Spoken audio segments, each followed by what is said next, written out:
శ్రీకాకుళం అరసవెల్లి సూర్యనారాయణ మహాక్షేత్రం. ద్వాపర యుగంలో సూర్యనారాయణ స్వామి విగ్రహం బయటపడటానికి అసలు కారణం ఏమిటో ఈ వీడియోలో తెలుసుకుందాం.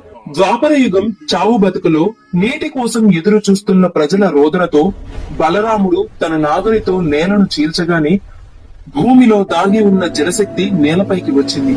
అదే నేటి మన నాగావళి నది. ఆ పవిత్ర ప్రవాహం పక్కనే ఈ నేలను రక్షించేందుకు శివుడు ఇక్కడే నిలవాలని బలరాముడు ప్రార్థించాడు.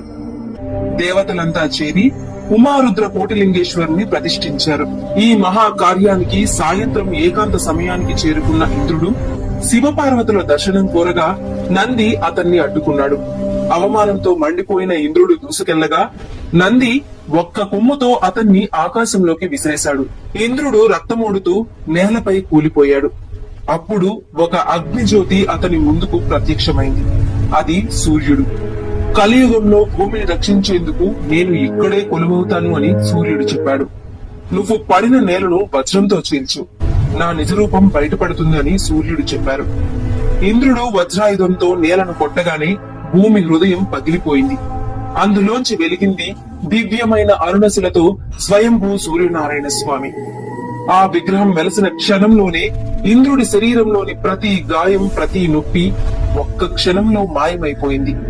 అప్పటి నుంచి ఇక్కడికి వచ్చే భక్తులు కూడా తమ రోగాలు, బాధలు ఇక్కడే వదిలేస్తారని ఈ క్షేత్ర శక్తి నమ్మకంగా మారింది.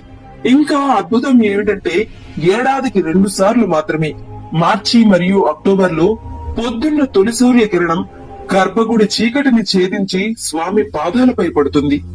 అక్కడి నుంచి శిరస్సు వరకు తనను తానే స్పృశించి మరలా తన శక్తిని తేజవంతం చేసుకుంటుంది.